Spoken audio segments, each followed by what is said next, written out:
nk'uko mubizi twabwiye ngo ubu iyi hene ifite hafi ibiro bigera kuri 60,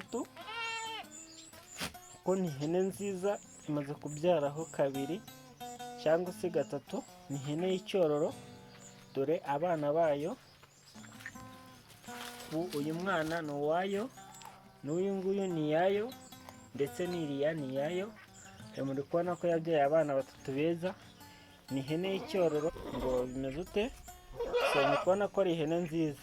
nabashishikariza cyane subscribe, like, share ndetse na comment, kugira ngo uwashaka iyi hene yatwandikira muri comment akatubwira ukuntu icyo yifuza kuri iyi hene, cyangwa se nimba ashaka kuba yayifata akayigira icyororo, cyangwa se akaba wenda yayigura agamije kuba nawe yayitunga nk'ihene. kubona ko ari icyororo cyiza, afite ibyana byiza bishishe. ubu aba bana bayo bamaze hafi amezi 4,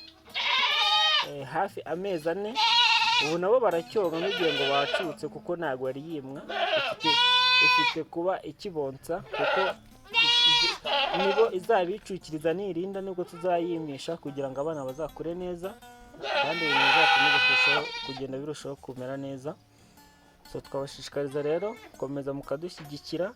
muri kubona ko ari ihene nziza rwose.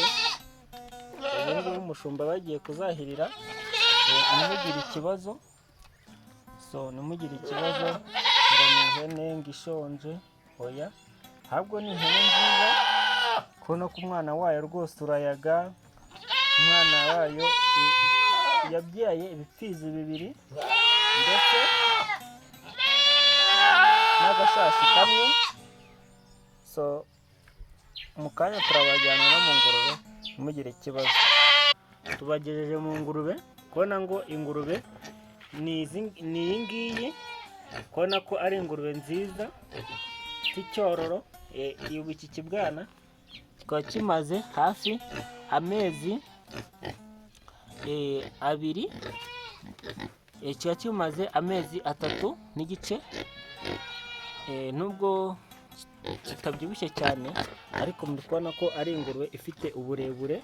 ni ingurube y'icyororo, si mu bwoko bwa doroko cyangwa za piyetara, ahubwo ni mu bwoko ivangavanzemo inyarwanda n'inzungu. muri kubona ko ijya kumera nka doroko ivanze n'inyarwanda.